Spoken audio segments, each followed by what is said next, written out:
Voy a tratarles de mostrar la diferencia entre los tomacorrientes Templar Resist y los estándar, como este que es un estándar.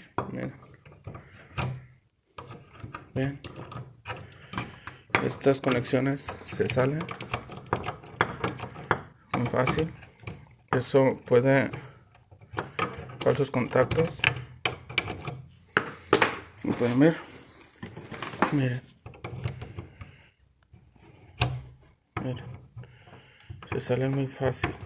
Normalmente todos los estándar son así.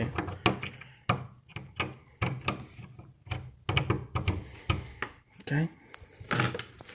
Ahorita les muestro el Templar Resist, que tienen protección para evitar eso, ajustados. Miren, voy a mostrarles otro.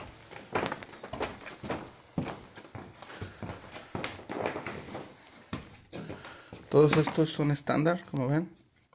Ya están partidos, acabados. Cada uno de ellos son estándar. Duplex por las dos caritas. Miren. Y este ruco que está acá, este es un Templar Resist, tiene los huequitos. Todos estos normalmente son casi igual, pero este no tiene la agarradera que tiene este. Este es el Templar Resist, déjenme lo limpio. No sé si se puedan notar los huequitos que están tapados. Miren. Y si no entran los dos, no se abre.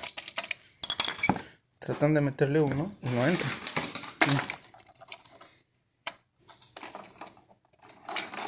Con uno no entra. Miren. Uno no entra, no lo abre. Tienen que ser los dos para que lo abran. ¿Ven? Pero uno solo no lo abre. Miren. ¿Ven? Tratan de meterlo y no entras. Tienen que ser los dos.